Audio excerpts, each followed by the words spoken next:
নমস্কাৰ আপোনালোকে চাবলৈ আৰম্ভ কৰিছে দেশ দুনিয়া ষ্টুডিঅ'ত মই অনিৰ্বাণ পাঠক দেশ দুনিয়াৰ প্ৰথমটো খবৰ তিনিদিনীয়া ভ্ৰমণসূচীৰে সোমবাৰে চীনত উপস্থিত হৈছে ভাৰতৰ বৈদেশিক মন্ত্ৰী এছ জয়শংকৰ তিয়ানজিনত অনুষ্ঠিত হ'বলগীয়া সাংঘাই সহযোগিতা সংস্থাৰ সদস্য দেশসমূহৰ বৈদেশিক মন্ত্ৰীসকলৰ বৈঠকত অংশগ্ৰহণ কৰিব ভাৰতৰ বৈদেশিক মন্ত্ৰী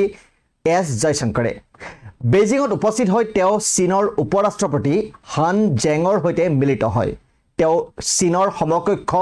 ৱাং জিৰ হৈতেও বৈঠকত মিলিত হয় আলোচনাৰ সময়ত এছ জয়শংকৰে কয় যে বিগত 9 মাহত দ্বিপাক্ষিক সম্পৰ্ক স্বাভাৱিক কৰাৰ দিশত ভাল অগ্ৰগতিৰ পাছত এতিয়া ভাৰত আৰু চীনে প্ৰকৃত নিয়ন্ত্ৰণ ৰেখাত উত্তেজনা হ্ৰাস কৰাত মনোনিৱেশ কৰিব লাগে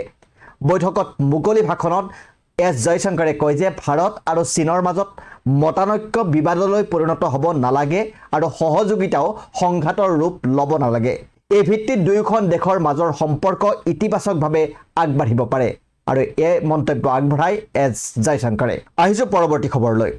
পশ্চিম আফ্ৰিকাৰ দেশ মালিত ৰাজস্থান ওড়িশা আৰু তেলেংগানাৰ 3জন ভাৰতীয়ক সন্ত্ৰাসবাদী অপহৰণ কৰিছে অপহৃত লোককেইজন জয়পুৰৰ প্ৰকাশ চান্দ যোশী তেলেংগানাৰ অমৰলিংগেশ্বৰ ৰাও আৰু ওড়িশাৰ পি ভেংকটৰমন বুলি জানিব পৰা গৈছে এই ঘটনাটো যোৱা 1 জুলাইত সংঘটিত হৈছিল বুলি প্ৰকাশ পাইছে আৰু আল কায়দাৰ সৈতে জড়িত সন্ত্ৰাসবাদী সংগঠন জামাত নুসৰত আল ইছলাম ওয়াল মুছলিমিন চমুকৈ JNIM এই লোককেইজনক অপহৰণ কৰিছে বুলি প্ৰকাশ পাইছে এই ঘটনা সংঘটিত হৈছে পশ্চিম মালিত অৱস্থিত এটা ডায়মণ্ড চিমন ফেক্টৰী এতিয়ালৈকে সন্ত্ৰাসবাদী সংগঠনটোৱে ইয়াৰ দায়িত্ব স্বীকাৰ কৰা নাই যদিও এই ঘটনাৰ সৈতে JNIMৰ শেহতীয়া অভিযানৰ সম্পৰ্ক আছে বুলি জানিব পৰা গৈছে এই সন্ত্ৰাসবাদী সংগঠনটোৱে ইয়াৰ পূৰ্বে মালি নাইজাৰ আৰু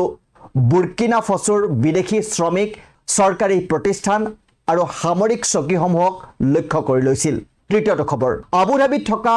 ইতিহাদ এয়াৰৱেজে নিজৰ পাইলটসকলক বয়িং 787 বিমানৰ ইন্ধন নিয়ন্ত্ৰণ সুইচ চলোৱাৰ সময়ত সাৱধানতা অৱলম্বন কৰাৰ নিৰ্দেশ জাৰি কৰিছে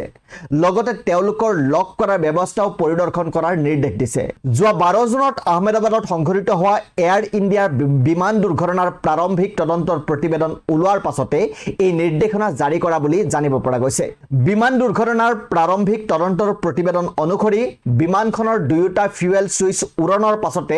ৰানৰ পৰা কাট অফ অৱস্থালৈ গতি কৰিছিল পৰৱৰ্তী খবৰ কেমেৰুনৰ 92 বছৰীয়া ৰাষ্ট্ৰপতি পল বিয়াৰ পুনৰ নিৰ্বাচনত অৱতীৰ্ণ হ'ব 14 জুলাই সোমবাৰে পল বিয়াই মধ্য আফ্ৰিকান দেশখনত অনুষ্ঠিত হ'বলগীয়া ৰাষ্ট্ৰপতি নিৰ্বাচনৰ বাবে নিজৰ প্ৰাৰ্থিত্বৰ কথা আনুষ্ঠানিকভাৱে ঘোষণা কৰিছে অহা 12 অক্টোবৰত দেশখনত এই নিৰ্বাচন অনুষ্ঠিত হ'ব পল বিয়া হৈছে বিশ্বৰ সকলোতকৈ বয়োজ্যেষ্ঠ ৰাষ্ট্ৰপতি তেওঁ পুনৰ নিৰ্বাচনত অৱতীৰ্ণ হ'ব বুলি নিজৰ এক্স হেণ্ডলত ফৰাচী আৰু ইংৰাজী দুয়োটা ভাষাতে ঘোষণা কৰিছে আজিৰ দেশ দুনিয়াৰ অন্তিমটো খবৰ ৰাছিয়া ইউক্ৰেইনৰ সংঘাতৰ মাজতে দেওবাৰে আমেৰিকাৰ ৰাষ্ট্ৰপতি ডনাল্ড ট্ৰাম্পে কয় যে তেওঁৰ প্ৰশাসনে পেট্ৰিয়ট এয়াৰ ডিফেন্স মিছাইল ইউক্ৰেইনলৈ প্ৰেৰণ কৰিব ট্ৰাম্পে অৱশ্যে ইউক্ৰেইনলৈ কিমান বায়ু প্ৰতিৰক্ষা ক্ষেপণাস্ত্ৰ প্ৰেৰণ কৰিব সেই কথা ক'বলৈ অস্বীকাৰ কৰিছে তেওঁ লগতে কয় যে ৱাশ্বিংটনে ইউক্ৰেইনক অস্ত্ৰৰ বাবে ধন নিদিয়ে ট্ৰাম্পে কয় যে আমি তেওঁলোকৰ বাবে একো দিয়া নাই কিন্তু আমি তেওঁলোকক সেই পেট্ৰিয়াছ দিম যিবোৰ তেওঁলোকৰ অতি প্ৰয়োজনীয় আজিৰ দেশ দুনিয়াত ইমানেই বিভিন্ন ৰাষ্ট্ৰীয় তথা আন্তঃৰাষ্ট্ৰীয় ক্ষেত্ৰৰ গুৰুত্বপূৰ্ণ খবৰৰ বাবে চাই থাকিব আমাৰ এই বিশেষ অনুষ্ঠান ধন্যবাদ